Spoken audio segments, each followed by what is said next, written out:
We will call the meeting to order, the business session of June 4th, 2024 at 6:21 p.m. Sorry you guys were a little late. We had a long executive session today, but thank you everybody for being here. It's a nice full gallery tonight. This is great. All council members are present except for Council Member Rodriguez. And we will start the meeting tonight by saying the Pledge of Allegiance. Please join us. I pledge allegiance to the flag of the United States of America and to the republic for which it stands, one nation, under God, indivisible, with liberty and justice for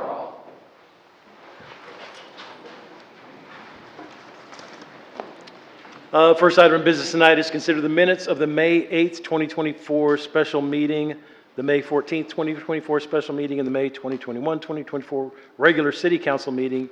These minutes were provided in your meeting packet. Are there any corrections? I did find one typo in it's on page 206, where we have Paul Kane is actually referred to as Payne Kane. So that may have been a favorite nickname or something. I don't know. But so we need to change that. We need to change Payne to Paul. All right. If there are any, where is Paul? Is he back there? He's gone. He had a family obligation. We'll make sure that he hears about it. Yeah, there was some pain. There was some pain in the Kane family. That his name has been cleared in the record. Yeah. Okay. If there's no further corrections, the minutes stand with that one change approved and submitted. Next item of business are the proclamations. We have one proclamation tonight. We are going to recognize the Waco City Academy graduates. I apologize, our executive meeting went so long, we all wanted to come. We would have much rather been partying over there with you guys, but meet us down here at the podium.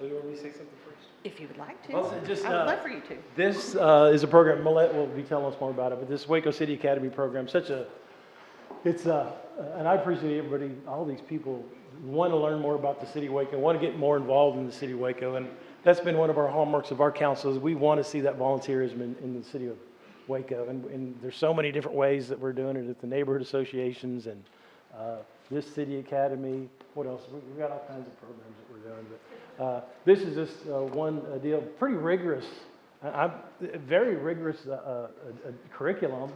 I think it's on a weekly basis. You guys were going somewhere every week, and back when I was a lowly councilman, 3 months ago, I addressed you guys. I don't know if you remember me at the first meeting.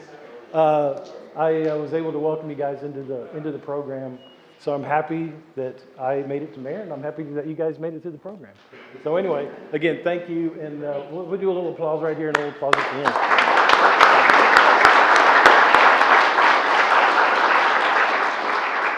Thank you, Mayor Holmes. I do have a few folks I need to thank.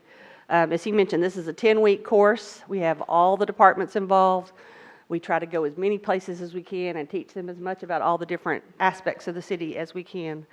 And for the first time this year, I'm going to give an odd thank you out to Mother Nature.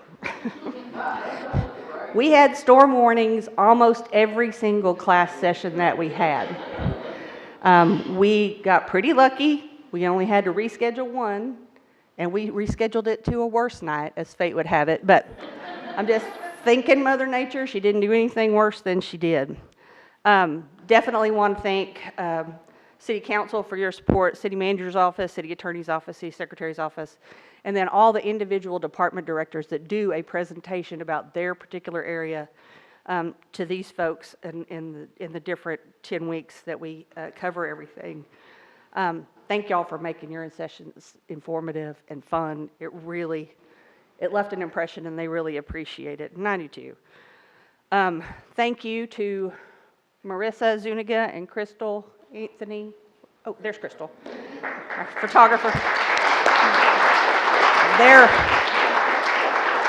They are my staff, and I could not get through this thing without them, organizing all the different pieces and parts and just making it all run as smoothly as we can. But most importantly, certainly most importantly, thank y'all. Thank you for wanting to know more about the city, for caring about your town and what goes on and how to figure out how it goes and how to make it go better. We really appreciate your commitment to learning about what we do and how we do it, and figuring out some of it does make sense. Maybe not all of it, you never know.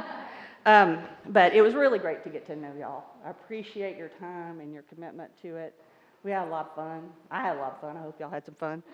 And now, just to keep, there's a lot of people here, so I don't want to run too long, but we're going to have the mayor read one of the certificates. You'll each get your own individual certificate. He'll read the certificate. And we also have a challenge coin that Deputy City Manager Deidre Emerson will hand out to you. And I'm going to get out of the way. I'll call your names. Stand over there when you're done, and we'll take a group photo with the council, okay? So do you want to come here? Yeah. Okay. Yeah. Okay. This will be maybe the easiest. So. I'm just going to read one of these, right? Right, sorry. Let me do that first. Yes, sorry. Okay. I'm going to read the proclamation here, no, I guess not a proclamation, it's a certificate. Whereas the City of Waco encourages community involvement and lifelong learning of all residents, and whereas the City of Waco seeks to promote volunteerism and leadership development for the healthy growth and development of Waco and all her residents, and whereas the City of Waco values community leaders and volunteers that seek to get involved in efforts to make Waco a better place for all, and whereas the City of Waco commends the personal commitment of the Waco City Academy graduates for attending 10 weeks of learning sessions and their interest in city operations and their community. Now therefore, I, Jim Holmes, Mayor of the City of Waco, along with my fellow council members, do hereby recognize these graduates of the Waco City Academy on the 4th day of June 2024. And I'll be handing these out as Millette calls your name, and just come on through here and we'll get a picture out right now. Thank you, Mayor. Okay, so I'll just call everybody's name. So from Council District 5, Christy Carlisle.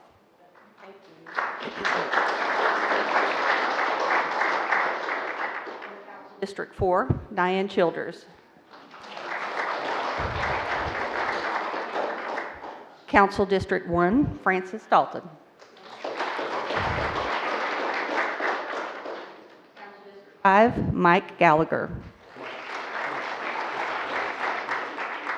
Council District 3, Chibi Gunn. Council District 2, Caitlin Hatfield.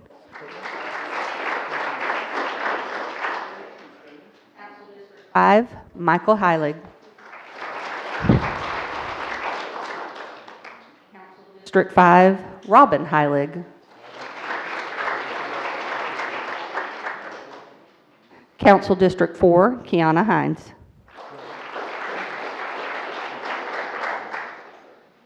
Council District 4, Isis Lewis.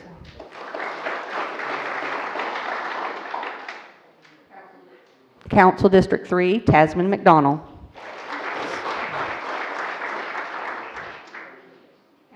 Council District 1, Keisha Miller.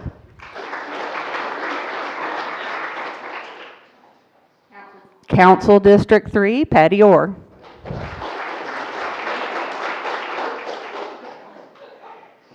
Council District 5, Julie Smith. Council District 1, Michael Ward. Mike Ward. And I don't know your Council District. Council District 5, Cinco Winston. We had 3 others I should mention real quickly. From District 2, we had Isaac Liu and Russell Mejia. And from District 5, we had Tony Womack. All of those are out of town, but y'all, Russell Mejia is actually deployed right now, so please send a thought out to him if you would.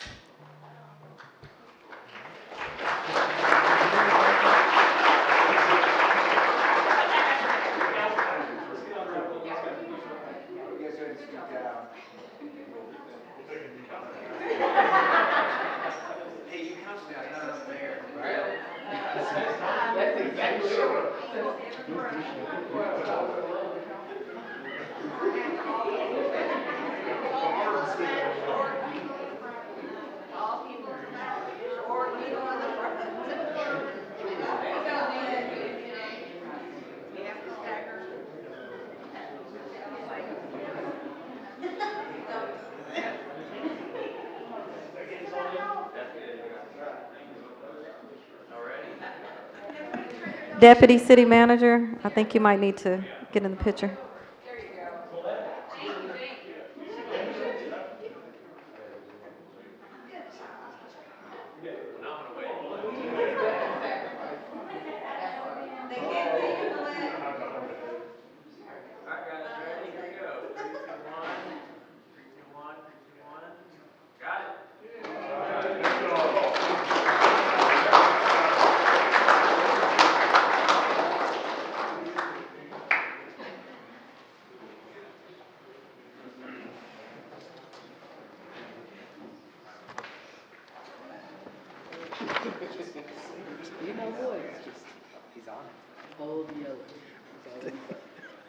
Put them down. Look, when I married a young man, I told him, I said, you cannot have any ailments. We'll allow a minute or so here for people to clear.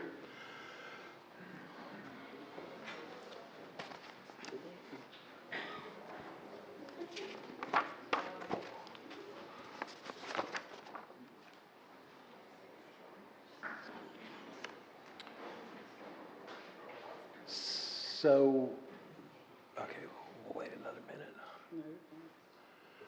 Oh, there you are, Clint. All right, so the next item to consider is public hearing 2024-405. Have at it, Mr. Peters. Honorable Mayor, members of the council, this is a continuance of a public hearing to consider an ordinance of the City of Waco, Texas, creating a plan unit development, changing the zoning classification from R1B to PUD on certain property described as Lot 2, Block 1 of the James R. Kersey Edition. Lots 1 and 2, Block 1, known as 3212 South 4th Street. Approving the concept plan for the PUD, repealing all ordinances or parts of ordinances in conflict herewith, providing for penalties, providing a savings clause, providing a severability clause, and then finally determine the meeting at which this ordinance is passed is open to the public as required by law. This hearing was continued from the last council meeting, May 21st, to allow time for verification of ownership. There's some property owner dispute there. The applicant does need more time to provide that. So we are recommending that this gets continued to the August 6th council meeting to give time to let the ownership issue get worked out. So we want to continue it another, okay, period, Yeah, to the August 6th meeting. all the way to August. And so, Mayor, the public hearing's already open. Great. Okay, are there any further questions for staff? And City Attorney Ritchie, the hearing already is open, Yes, sir. so do we have anyone present to speak on this item? Seeing no speakers, we'll close the public. No, you leave it No. open. We leave it open until the next continuation. But we still need a motion. Right, do I hear a motion? I'll move to continue this matter until the August 6th business meeting of the Waco City Council. We have a motion and a second. Any further discussion? Please poll the council. Bearfield? Yes. Ewing? Yes. Borderood? Yes. Holmes? Aye. Next item to consider is public hearing 2024-406. Clint? Honorable Mayor, members of the council, this is a public hearing to consider an ordinance of the City of Waco, Texas, providing that the comprehensive plan be amended to change the land use designation from urban residential to mixed-use flex on property described as lots 21 and 22, block 228 of the Reynolds addition, known as 711 North 10th Street. Providing that the Code of Ordinances be amended by revising Section 28-247 and Chapter 28 zoning of the code, providing that the zoning map shall be changed so that certain property described above shall be changed from O2 and C3 to C2 district classification, providing for penalties, providing a savings clause, providing a severability clause, and finally determining that the meeting at which this ordinance is passed is open to the public as required by law. By of A vote of 6-0, Plan Commission recommended disapproval of the request to change the land use designation from urban residential to mixed-use flex based on the following findings. Mixed-use flex designation is not consistent with the surrounding established residential land uses and other area properties, and that the public infrastructure is not adequate to provide for zoning districts allowed in the proposed mixed-use flex land use designation. Plan Commission also recommended disapproval of the zone change based on the following findings. One, the proposed zoning is not in conformance with the current land use component of the comprehensive plan. The existing public infrastructure is inadequate to provide for uses allowed in C2 zoning district based on traffic operation review. And the existing O2 zoning is more compatible with the adjacent residential uses along 10th Street than the proposed C2 zoning. Pursuant to state law and the zoning ordinance, if an application fails to receive a favorable report and recommendation by the Plan Commission, it shall not be approved except for 3/4 vote of all members of council. In this case, Plan Commission did not give a favorable recommendation, therefore the 3/4 city council vote is required for approval of this request. Are there any questions for staff? Clint, do we have any idea, not that you necessarily would, but what the intended use for the zoning change would be here? Yeah, it is for a commercial use that would be comparable to uses adjacent to it on 9th Street. So is that the car wash next door? Is that what that is? There's a car wash, and then on the other corner at 9th Street, there's a convenience store. Yeah, a and convenience an store, auto gas station. mechanics. Yeah. Okay. And the recommendation for disapproval from both staff and the commission are really just based on the houses that it butts up against on the sort of backside from Waco Drive there? Yes, if you look at the way the lots are oriented, they're towards 10th Street. Yep. There is 17 houses in that block of 10th Street. And the difference between 9th Street, where you do have some commercial uses, in this street, 9th Street is a signalized intersection, carries a lot more traffic, where 10th is more of a residential local street. That's a good clarification. I had a question too on the, because it's really 2 lots, right? And the front already is C3. That's correct? correct. And C3, we're kind of migrating C3 to C2 over time? Yes, if the C3 to C2 change, it would be in the right direction. But the overall change to C2 and staff's and Plan Commission's opinion For both didn't fit lots. in. Yeah, didn't Yeah. fit in with that. That adjacent lot is what's kind of holding it up, That's right? right. Yeah, it's tough because when you look at that other car wash right next to, and you kind of see, this is probably going to be, it won't be a car wash, but it'll be something in that commercial deal. But he can do that, or he or she can do it on the front, on Waco Drive. Just Yep, can't extend it it's- into that back lot. It's limited, the widths of those lots are 50 feet, and so the lot that's zone C3 just is not large enough to accommodate much of a commercial development there by itself. And one last question. In terms of the existing infrastructure not being adequate, is that specific to roads or utilities there? The street network, yes, sir. Great. All right, that's all my questions.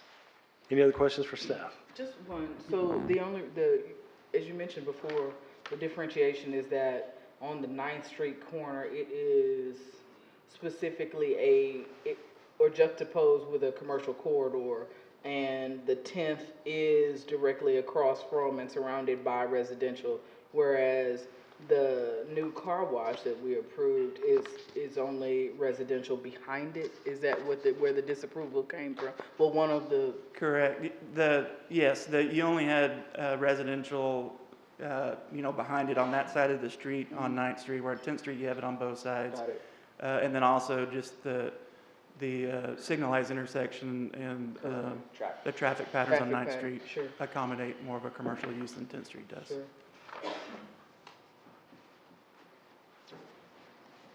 This isn't what's before the council, but is there any, could he cut that back one in half, or would that be considered by creating some buffer there? I just conjecture at this point, but I'll take back the question. Is there any other questions for staff? I will open the public hearing for comments. Is there anybody here? that would like to speak regarding this item? Seeing no speakers, we'll close the public hearing. Is there a motion? I'll move to disapprove based on staff and plan commission recommendations. Second. We have a motion and a second. Any discussion? Please poll the council. Fairfield, Yes. Ewing, Yes. Borderood, Yes. Holmes. Next item to consider is public hearing 2024-407. Mr. Peters. Honorable Mayor, members of the council, this is a public hearing to consider an ordinance of the City of Waco, Texas, providing that the comprehensive plan be amended to change the land use designation change from mixed-use flex and open space to mixed-use flex on property located north of Flat Rock Road and China Spring Road intersection, being approximately 3.865 acre tract of land situated in the James Lane Survey, abstract number 531, McLennan County, Texas, including the following 5 parcels. 1 being all of the certain .36 acre tract of land described in a special warranty deed dated May 14, 2018, from Ferris Wright Investments, Inc. to Texas Corporation to Martin E. Wright, and being of record and document number 2018-01-596 of the official public records in McLennan County, Texas. 2 being all of the remainder of those certain lands described in a cash warranty deed dated September 21st, 1998, from Billy G. Harold to Ferris Wright Investments, Inc., and being of record in document number 9830294, the official public records in McLennan County, Texas.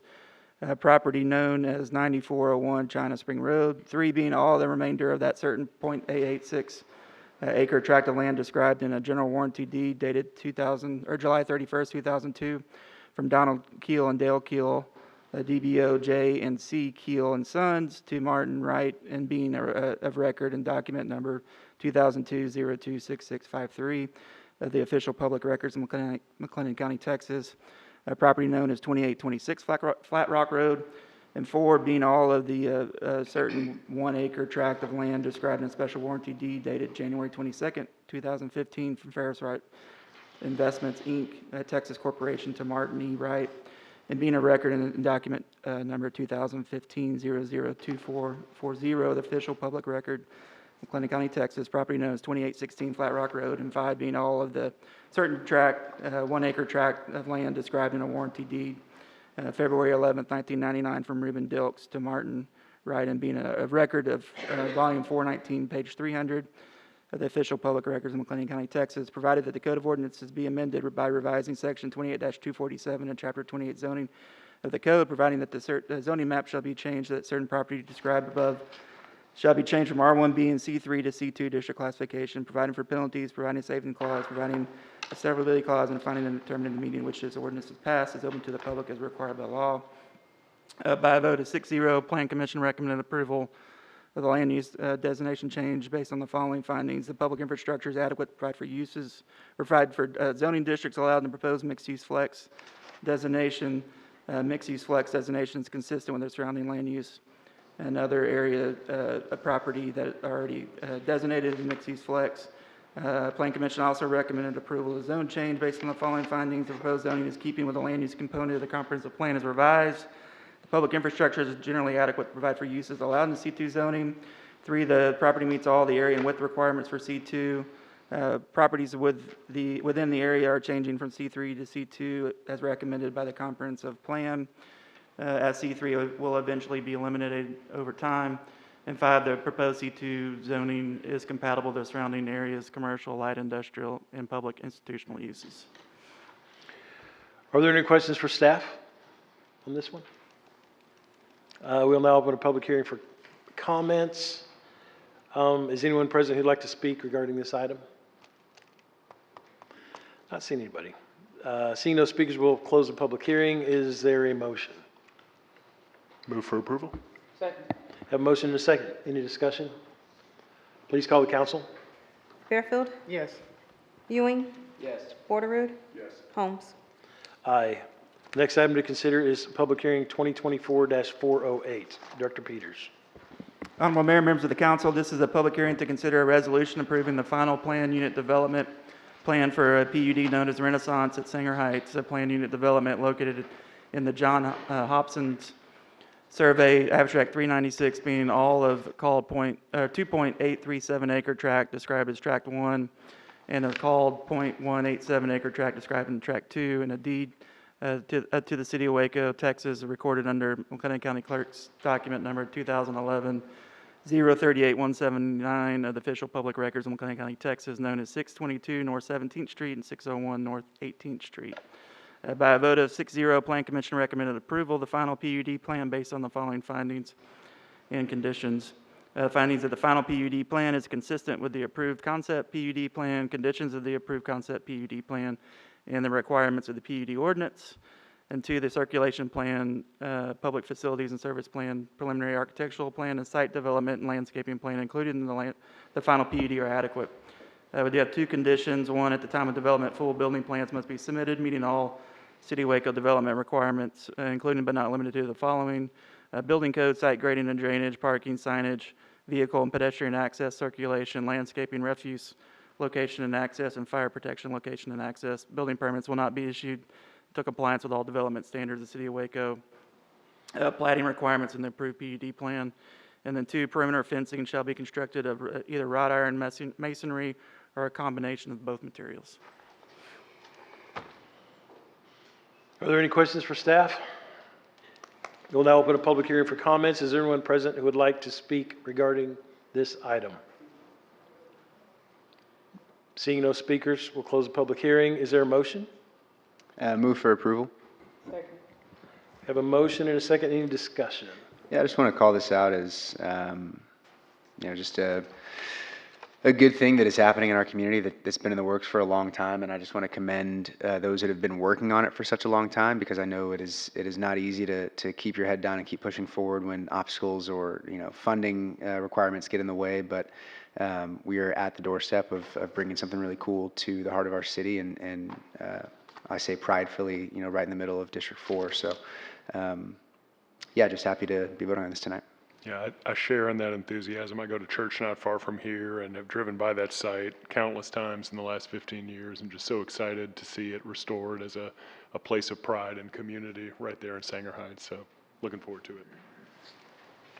Yeah, I'll echo the warmth sentiments on this deal, because it really achieves one of our objectives is to have more urban residential infill in these kind of areas. And I went to the Grassroots had a celebration of this development about a month ago.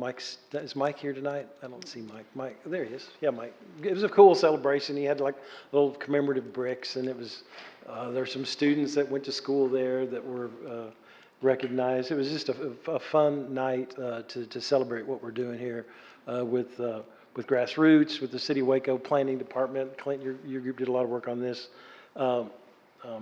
Walker Partners did a bunch of work on this too. Jed's not here, but it is Jacob. I thought I saw him. He was here earlier. Anyway, this is, again, to me, we're achieving a housing goal. We're achieving kind of urban infill, where we're going to have infrastructure, killing a lot of birds with one stone here, including Mike Stone. Oh, was that the stone that was doing? I guess you hear that all the time. Okay. We will now close the discussion with that comment. Please poll the council. Bearfield? Yes. Ewing? Yes. Porterrood? Yes. Holmes? Aye. The next item to consider is public hearing 2024-410. Director Peters. Honorable Mayor, members of the council, this is a public hearing to consider an ordinance. 409, I'm sorry. Yes, 409. 409, yes. An ordinance of the City of Waco, Texas, providing that the Code of Ordinances be amended by revising Section 28-247 and Chapter 28 zoning. Said code, providing that the zoning map shall be changed so that certain property described as lots 15 through 22 and lot 29, Block 2, the Roselawn Edition, known as 1809 and 1815 LaSalle Avenue, shall be changed from C5 district classification, becoming a designated O2 district classification. Providing for penalties, providing savings clause, providing severability clause, and finally determining the meeting in which this ordinance is passed is open to the public as required by law. By a vote of 6-0, Plan Commission recommended approval of the zone change based on the following findings. The proposed zoning is in conformance with the land use component of the comprehensive plan, the LaSalle Corridor Strategic Plan, and the Waco Strategic Housing Plan. O2 zoning allows a compatible mix of uses for desirable development at this major intersection of LaSalle Avenue and South 18th Street. The property meets all area and width requirements for O2 zoning, and that existing public infrastructure is adequate to provide for uses allowed in O2 zoning. Thank you, Clint. Are there any questions for staff? We'll now open a public hearing for comments. Is anyone present who'd like to speak regarding this item? Seeing no speakers, we'll close the public hearing. Is there a motion? Move for approval. Second. Motion and a second. Any discussion? Please poll the council. Bearfield, Yes. Ewing, Yes. Borderood, Yes. Holmes. Aye. Next item to consider is public hearing 2024-410. Clint? Honorable Mayor, members of the council, this is a public hearing to consider an ordinance of the city of Waco, Texas, abandoning portions of two 20-foot alleys and a portion of Myrtle Street right-of-way located between Bridge Street and Taylor Avenue is recorded on the H&TC Railroad Edition as shown on plat recorded in volume 186, page 396 of the deed records of McLennan County, Texas, being more particularly described as one, approximately .053 acres, being a portion of a 20-foot wide alley located in Block 23, H&TC Railroad Edition, two, approximately .352 acres, being the portion of Myrtle Street right-of-way located between Blocks 23 and 27, H&TC Railroad Edition, and three, approximately .019 acres, being a 10-foot wide part of a 20-foot wide alley located in Block 27, H&TC Edition, adopting findings and conditions from the Waco Plan Commission for this abandonment, finding no duty to maintain, authorizing the city manager to execute quitclaim deeds, providing a severability clause, and finding and determining the meeting in which this ordinance is passed is open to the public as required by law.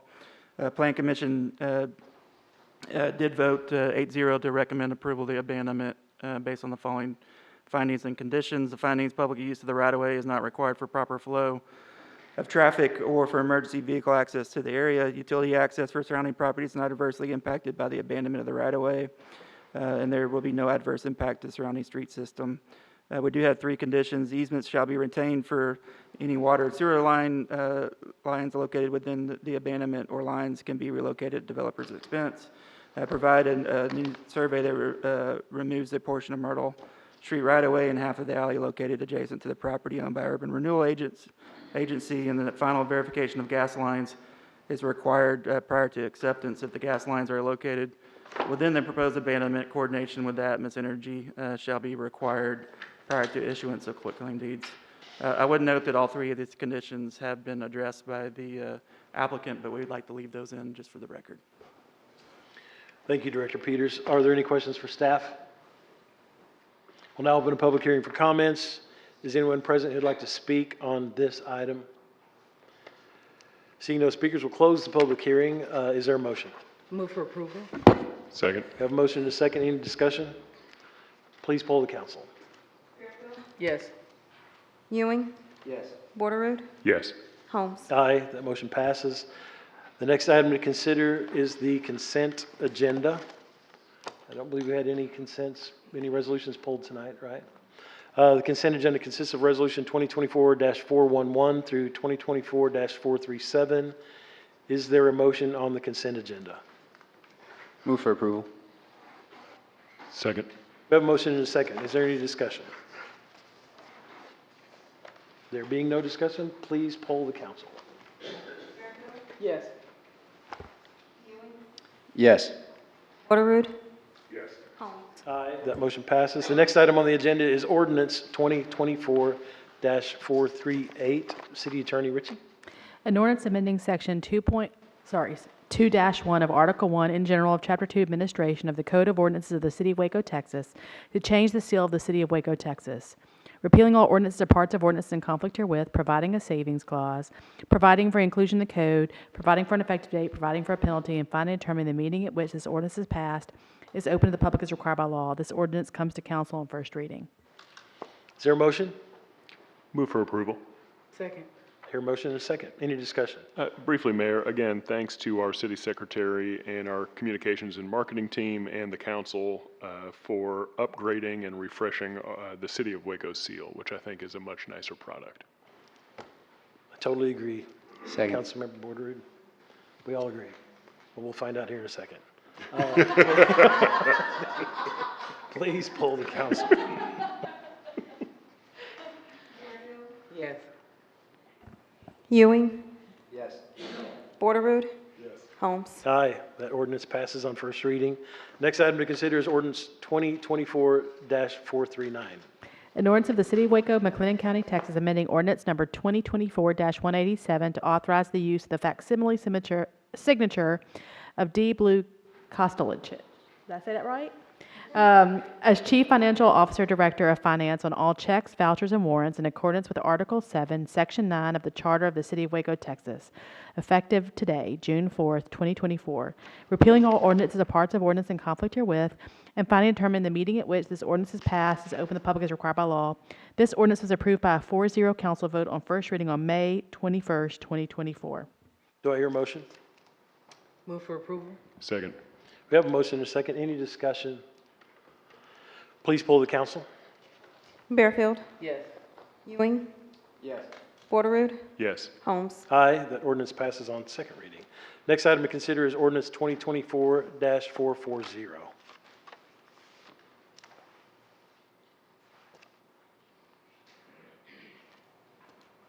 The City of Waco, Texas, providing the Code of Ordinances be amended by revising Section 28-247 and Chapter 28 zoning of said code. Provide the zoning map shall be changed that certain property described as approximately 2.39 acres, described as lots 5A, 5B, 6A, and 6B, Block 7, Gin and Linaria addition, accepting and excluding approximately 0.203 acres described as 25 feet adjacent to the north line of a 10-foot alley of revised plat of Castle Heights addition to the City of Waco, McLennan County, Texas, as per plat recorded in volume 275, page 236 of the deed records of McLennan County, Texas, known as a portion of 3520 West Waco Drive, shall be changed from R1B district classification to become and be designated to O3 district classification. Providing for penalties, providing a savings clause, providing a severability clause, and finally determining the meeting at which this ordinance is passed is open to the public as required by law. This ordinance was approved by a 3-1 council vote on first reading on May 21st, 2024. This is one where I did have some questions that I meant to ask them this afternoon, but can we call Clint? anybody can we call staff? Can we Oh, ask? sure. And I had a question of Director Peters on this one. Between the last meeting and this meeting, have we received any feedback from Anything changed? neighbors? There's a petition provided. And Mr. Peters, while that does not bind our vote in a way that if it had been filed earlier, it does represent over 20% of the surrounding adjacent land. Is that correct? That's correct. It's approximately 35% of the Okay. 200-foot buffer. And it's something that we can consider. That's but- correct. Okay. That's correct. Yeah, that was the only question I had. I think Councilmember Border just clarified that for me. It did break the 20% rule or standard of within 200 feet, over 20% Objected to are it. objecting to the, thank you. Yeah, but it was received after the public hearing was closed, so it does not change the requirement for approval to Got the it. supermajority. The numbers are the same. That's correct. Got it. Any other questions or clarifications? No, I do want to point out the meeting we voted on this, Councilmember Border was not in attendance for that. Correct. So just wanted to point that out. We had a 3-1 vote. We had another member that's not here tonight. So, and the majority of this is in Mr. Border's district. So, not to put any spotlight on you, Josh, but I did just want to make that clarification. Yeah, I'm prepared to make a motion on this. With respect to the council, I don't like to, I don't like to show any disrespect to my fellow council members or any prior votes or anything like that, but I will say that I've stood pretty firm for my neighbors in Austin Avenue and in other neighborhoods where it comes to changing R1B. That having been said, I know this is a unique property. I know it was legal non-conforming, and it's a BHN property that does need to be marketed. However, I think 01 is more appropriate in this case, and I do think the petition just filed, though it doesn't bind our vote, is persuasive in my mind that this is inappropriate. So I plan to, when called for, move to disapprove. Any other questions of staff? And nothing else has changed in the conversation between the neighbors and Turner Brothers, correct? Correct, for the record. I'm going to call for a motion then. I move to disapprove on the grounds of the objections of the neighbors and that O1 would be a more appropriate zoning classification for this property. I'll second that motion. We have a motion and a second. Any further discussion? There being none, please poll the council. Bearfield, No. Ewing, Yes. Porterrood. Yes. Holmes. Aye. That ordinance fails to pass on second reading. Next item to consider is ordinance 2024-441. To the City of Waco, Texas, providing the Code of Ordinances be amended by revising Section 28-247 and Chapter 28 zoning of said code. Provide the zoning map shall be changed so that certain property described as 0.261 acres of land described as lots 4 and 5A, Block 121 J.H. Barnard subdivision known as 522 Herring Avenue shall be changed from R3E district classification and become and be designated to O1 district classification. Providing for penalties, providing a savings clause, providing a severability clause, and finally determining the meeting at which this ordinance is passed is open to the public as required by law. This ordinance was approved by a 4-0 council vote on first reading on May 21st, 2024. Is there a motion? Move for approval on second reading. Second. Have a motion and a second. Any discussion? Please poll the council. Bearfield, Yes. Yes. Yes. Ewing, Holmes. Aye. That ordinance passes on second reading. Next item to consider is ordinance 2024-442. An ordinance of the City of Waco, Texas, providing the Code of Ordinances be amended by revising Section 28-247 and Chapter 28 zoning of said code. Provide the zoning map shall be changed so that certain property is situated in the Thomas Jefferson Chambers Survey, Abstract Number 7 of McLennan County, Texas, being all of a called 11.879 acre tract of land described as Tract 2 and an instrument to 35-06 LLC. Recorded in document number 2013-03-9914 of the official public records in McLennan County, Texas, known as 3200 South New Road, property ID 167925, shall be changed from R3B district classification and become and be designated to R3C district classification. Providing for penalties, providing a savings clause, providing a severability clause, and finally determining the meeting at which this ordinance is passed is open to the public as required by law. This ordinance was approved by a 3-1 council vote on first reading on May 21st, 2024. Is there a motion? Sorry, my agenda blacked out on me. Do we have a motion? Yes, move for approval. We do have a motion and we have a second. Any discussion? Please poll the council. Bearfield, Yes. Ewing, Yes. Yes. Aye. That ordinance passes on second reading. The next item to consider is ordinance 2024-443. An ordinance of the City of Waco, Texas, abandoning 0.317 acres of land in the City of Waco, McLennan County, Texas, being a portion of the Wood Avenue right-of-way, as shown in the Beverly Ezel edition, recorded in Volume 241, page 212 of the deed records of McLennan County, Texas, and located adjacent to 1904 Circle Road and 2210 Wood Avenue. Adopting findings and conditions from the Waco Plan Commission for this abandonment. Finding no duty to maintain, authorizing the city manager to execute quitclaim deeds, providing a severability clause, and finally determining the meeting at which this ordinance is passed is open to the public as required by law. This ordinance was approved by a 4-0 council vote on first reading on May 21st, 2024. Is there a motion? Move for approval on second reading. Second. Any discussion? Please poll the council. Bearfield, Yes.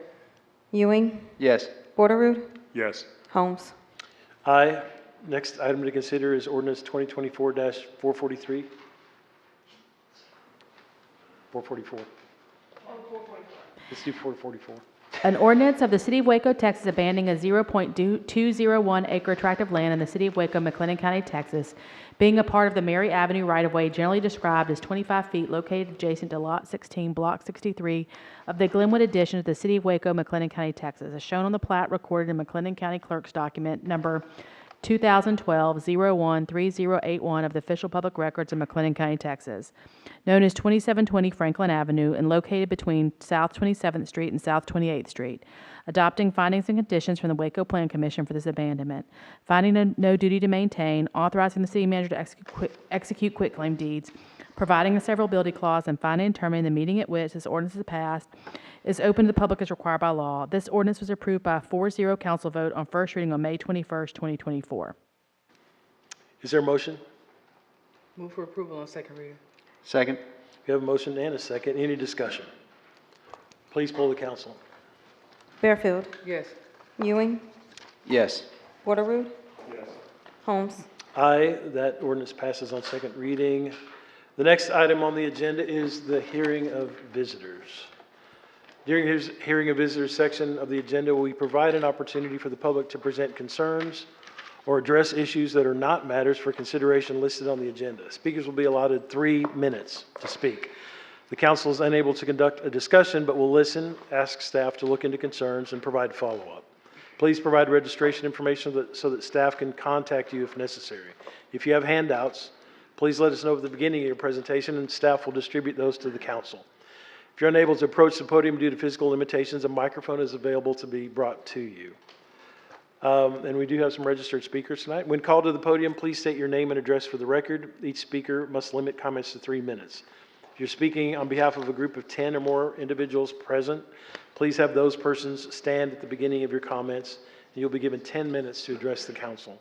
Please note that if you stand in support of a person getting 10 minutes to speak, you are forfeiting your right to speak on that item. For any person addressing the council through the use of a translator, speaking time will be doubled to accommodate the translation services. While public discourse is very important to the council, we have to maintain order in the meetings so that all persons may be heard and city business may be conducted.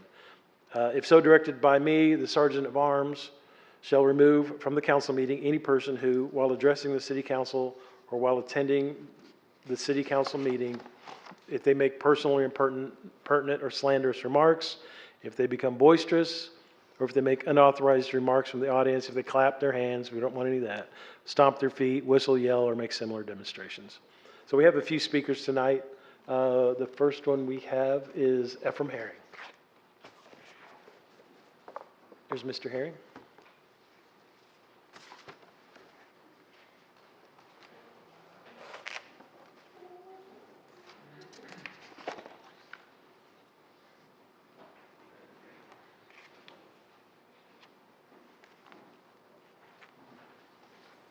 Hello, Mr. Herring. Got 3 minutes, right? Okay, my name's Ephraim Herring. Coming to you today. May was appreciation for service members group, but nobody got it. So I'm gonna appreciate all the service members back in May. Nobody got to give us appreciation. 6 years, 10 months, 1 day, 2,497 days. City of Waco and neighbors Waco, liberty and justice of all has to deny me the right to the house they paid $109,000 for and loss of income because I can't use the house. State law requires that I have a certificate of occupancy to have that house, to live in it.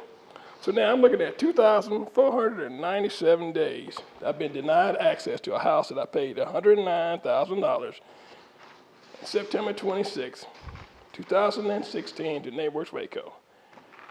For 5 years, your city has been telling me that they had certificate of occupancy. So we did an investigation. It's not there. So that house is in violation of city codes and regulations. Waco Development Guide. I've talked to Bradley Ford. I've talked to Clint Peters. I've talked to Mr. Galen Price. But it seems the problem is still there. Nobody comes up with a solution. So it's an easy fix, guys. I mean, you drive by it and you see it's in violation. You don't need a rocket science to realize that the house doesn't have a driveway where it's supposed to go at and doesn't have a sidewalk out front. So the people that understand what's going on, without that document, I can't live in the house by state law and by the City of Waco law. So how in the heck did Neighbors Waco come up with a document that says that y'all passed it? And then y'all, for a whole 5 years, telling me that the document was true. Now you tell me it's not. There's no inspection done on July 24th, 2016. or 2017? So my question is simple. When y'all gonna resolve it? So we're going to 3,000 days now? It's already 2,476 days. God bless you. Y'all be safe. Thank you, Mr. Herring. Also appreciate your service. Next up is Dr. Alan Northcutt. Sir, Dr. Northcutt.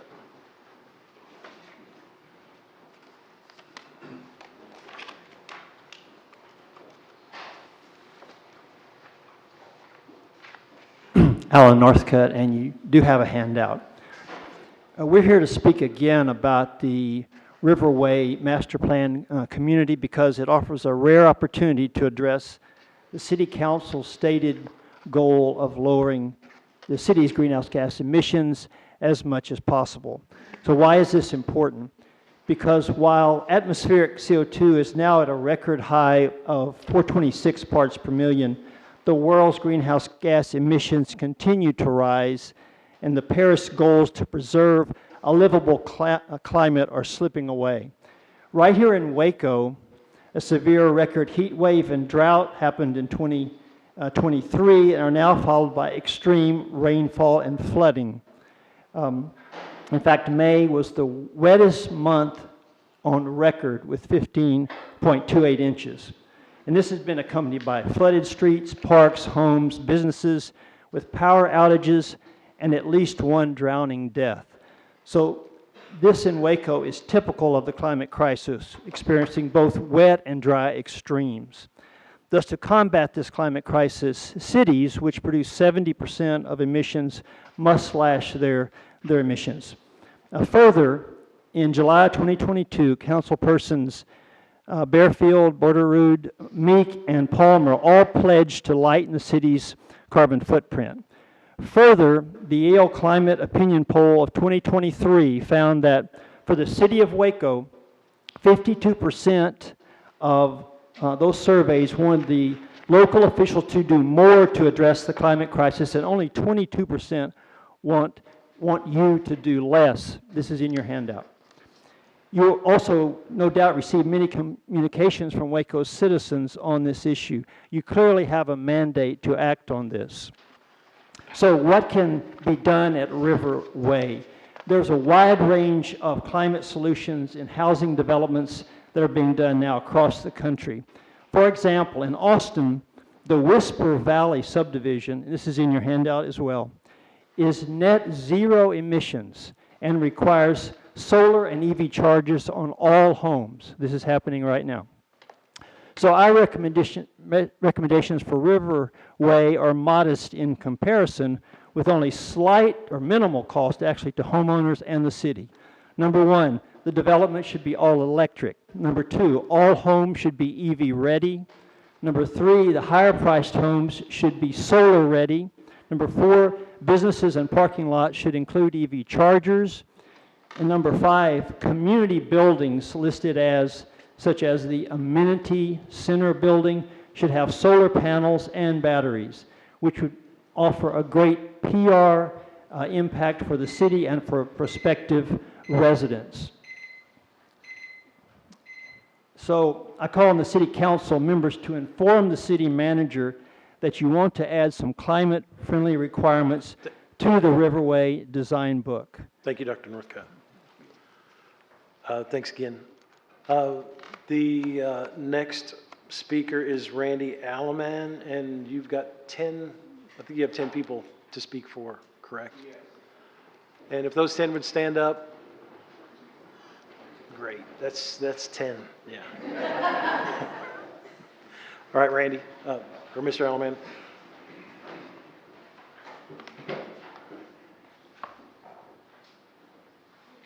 Good evening. I'm Randy Allman, retired policeman. I live in District 5. And the reason we're here tonight, just want to talk about cost of living adjustments or COLAs for retirees once again. First though, before I say anything else, we want to thank the council and the city for giving us our first cost of living adjustment in 10 years, and we really appreciate it. So here tonight, I prepared a handout, which hopefully all you guys have. Just mainly, I guess, I thought, or we thought it would be better to put together really just a history of the COLAs to show what's occurred in the past to kind of help us maybe make different decisions, better decisions going forward. So if we go to attachment A real quickly, we'll go through this pretty quick. Attachment A simply is what is the definition of a cost of living adjustment or COLA. That's all that is.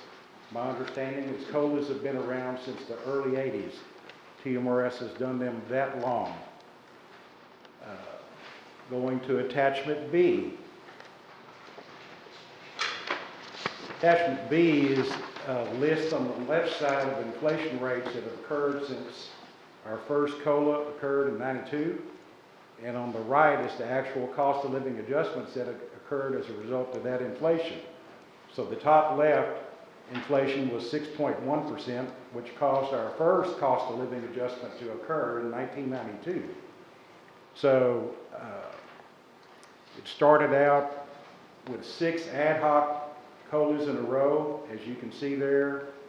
The first COLA, the city budget at the time was about $74 million.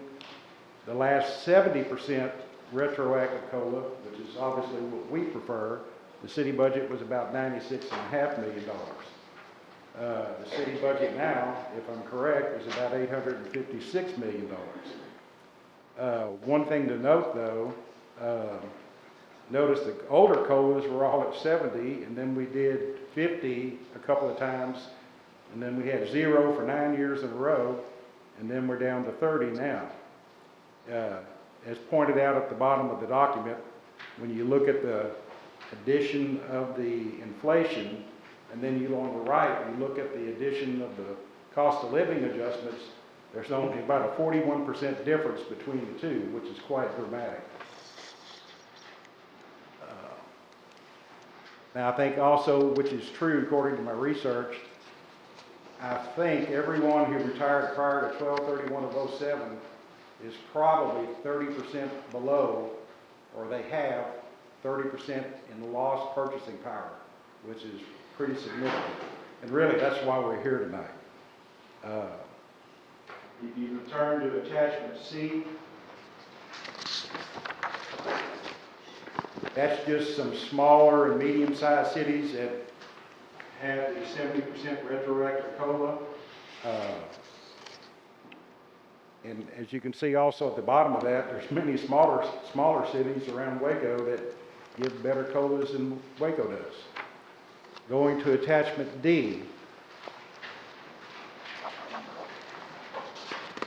That's my belief of what the city's budgets were in recent years, and they're due to the tourism growth that probably started in 2019, maybe before then. Budgets have grown rapidly. So I just wanted to point out, mainly is for these guys as an education to the retirees of what's been going on with the city. So this handout is for you guys at the council, but it's also for these folks out here as well.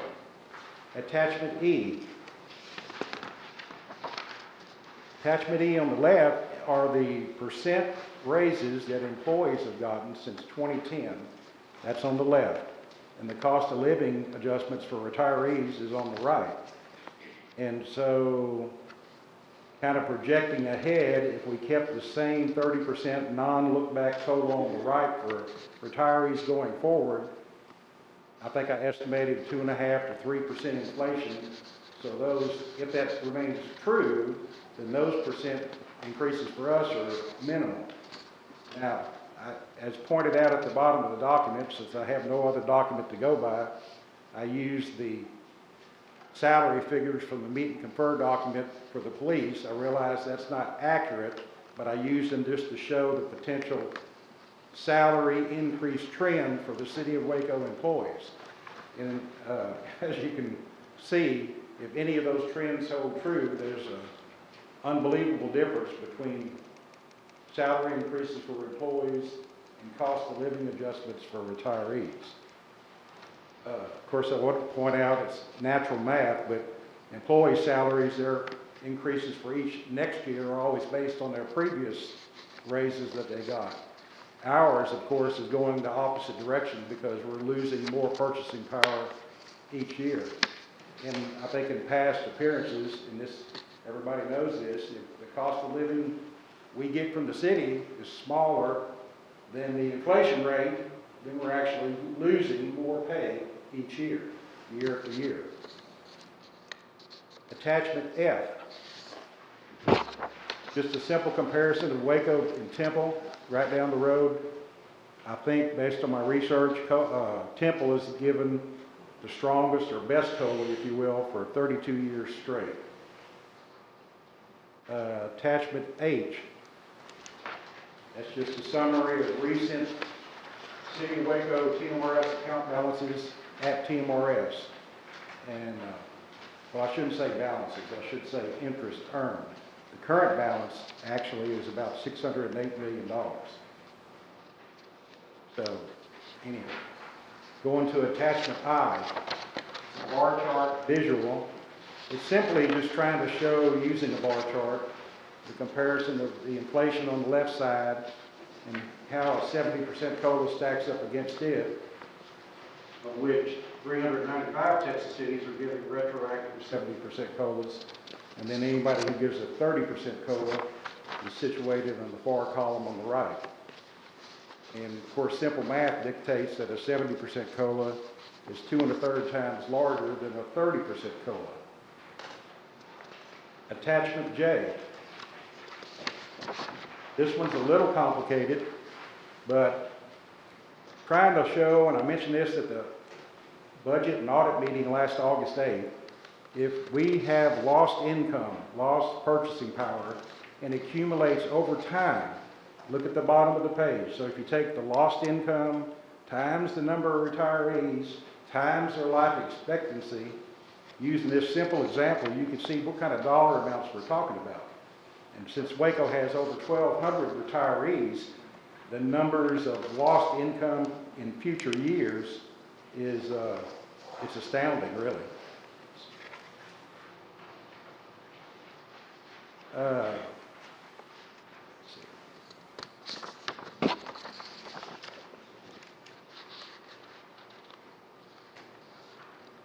At the Budget and Audit Committee meeting last August 8th, I guess I gave a handout with 7 questions.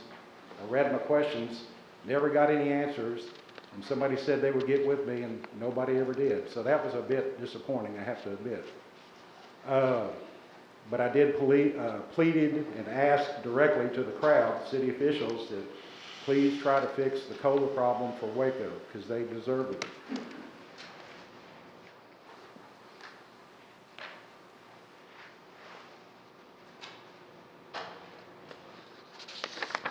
Attachment M. So that's 2 of the leading COLA choices. There's 9 options. I know the city preferred option 2. I thought option 9, the 70% ad hoc, helped us the best. I never was really able to find that total payment of $3.5 million on an annual payment back to TMRS seemed wrong, and I never could find out what I thought was the correct answer to that. Let me say one more thing. Of course, the situation we're in primarily, that 9 years of no COLAs really hurt us really bad on the retiree side. And obviously that was decisions made by the city not to give COLAs or to give smaller COLAs. But we're here today, we actually, we just need your help. We can't get a cost of living adjustment from anyone else but the city of Waco. And so we would like you guys to consider giving a better COLA in the next budget year. Now, one thing I'd like to ask, because I never could figure this out.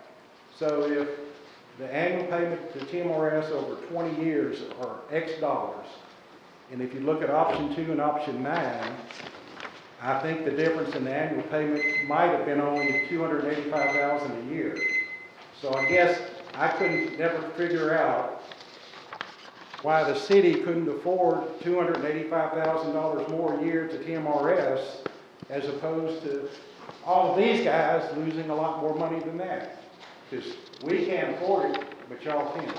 So I don't know if anybody has an answer to why, I guess, the choice was made for the 30% non-look-back COLA. I guess that's my question. Thank you, Mr. Allman. I appreciate your passion for this, and we'll look at this, and we'll have staff look at it and double back with you. And thank you for all for being here. Sure, thank you. We now go to Julia Kisaki, or as my grandmother would say, Kisachki. Julia Kisachki.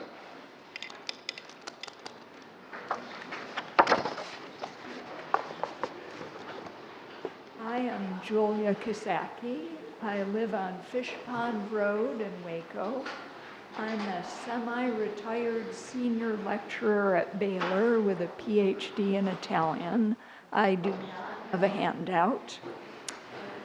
The city of Waco has approved substantial public funding for the planned Riverway community. Therefore, it is reasonable for the city to impose some requirements for the public benefit, specifically by measures to mitigate the climate change crisis. Our area is affected by this crisis. A recent article in the Waco Tribune-Herald reported that heat deaths spiked in 2023, including at least 450 deaths in Texas, and that this year is expected to be even hotter. Climate change also makes extreme weather, like floods and our recent drought, more likely. It would be wise to build in ways that reduce the overarching problem and that take account of foreseeable risks. When I remember Winter Storm Uri in 2021, and also last summer's repeated appeals by electric companies to conserve energy, I remain concerned about the reliability of the electric grid. If Riverway's community centers have solar panels with battery, it would help stabilize the grid for all of us. If the more expensive planned homes have solar-ready wiring, it would encourage their owners to provide even more support for the grid. With electric vehicles becoming more popular, it makes sense for all Riverway's garages and carports to be set up for overnight charging and for the community centers to have fast chargers. These features could be selling points, making the Riverway properties more attractive to potential buyers. Please do what you can to mitigate the effects of climate change for the residents of Waco. Okay, thanks. Ms. Kisaki. We have one more hearing of visitors here. It is Ms. E. Jean Boone. Ms. Boone? Thank you. Jean Boone, 209 Faulkner Lane, Carver Neighborhood Association member, District 1.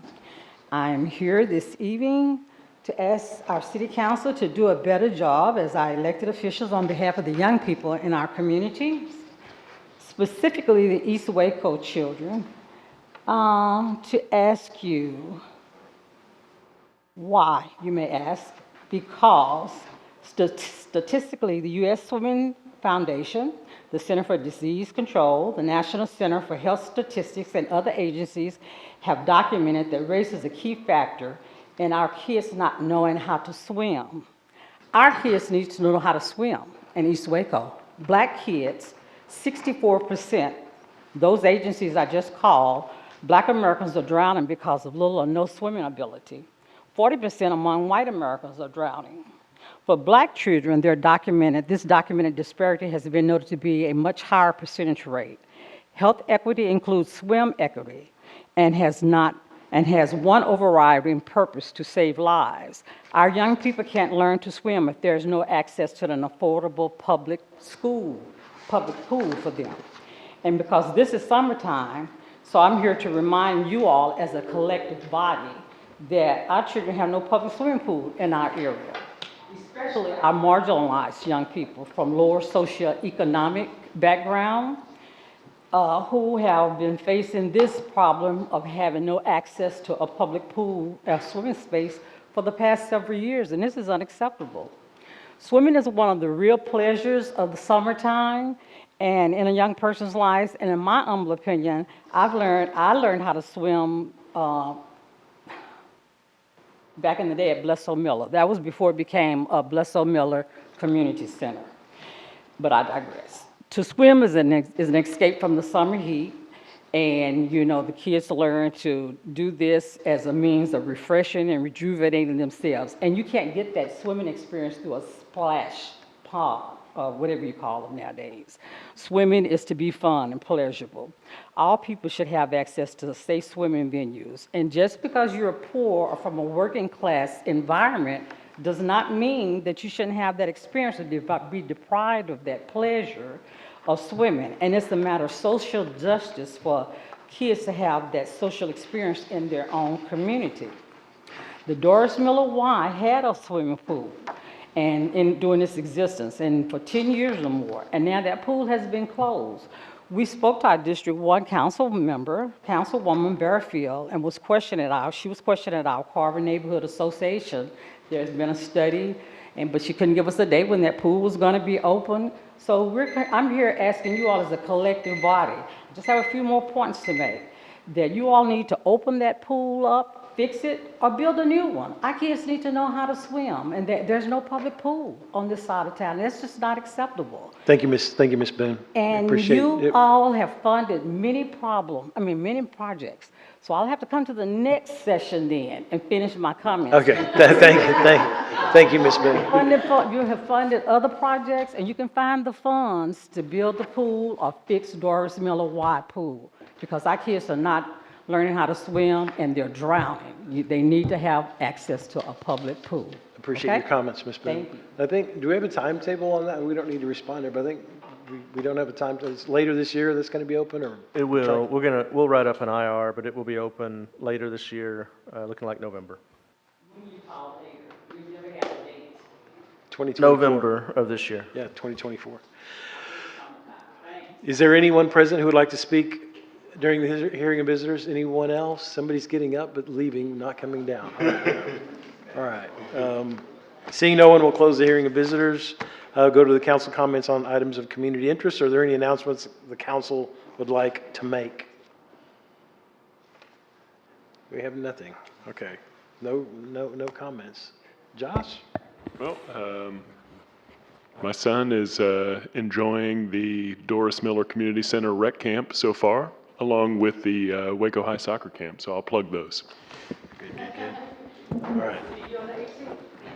Okay. Before we will meet again, we will be, Central Texas African American Chamber will host their annual Juneteenth parade, which is going to, I think it's following last year's same parade route, and following that, our Waco NAACP will host its picnic at Bridge Street Plaza. And so this is a time not only to learn about the historical reference and impact of Juneteenth on Texas, but the nation, since it is now recognized as a federal holiday.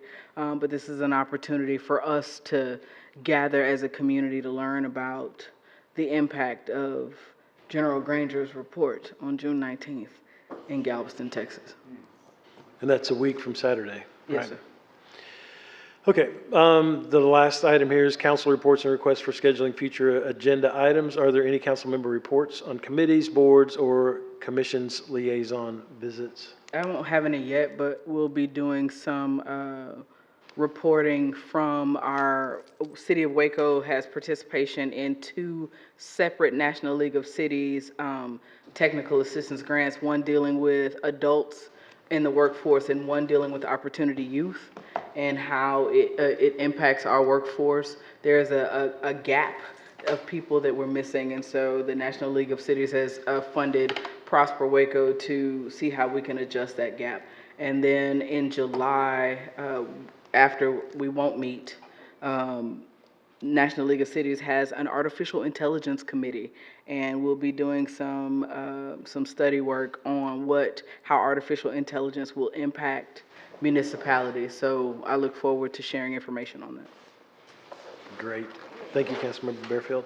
Any council requests for scheduling of future agenda items? There being no further business, this meeting is adjourned at 7:36 PM.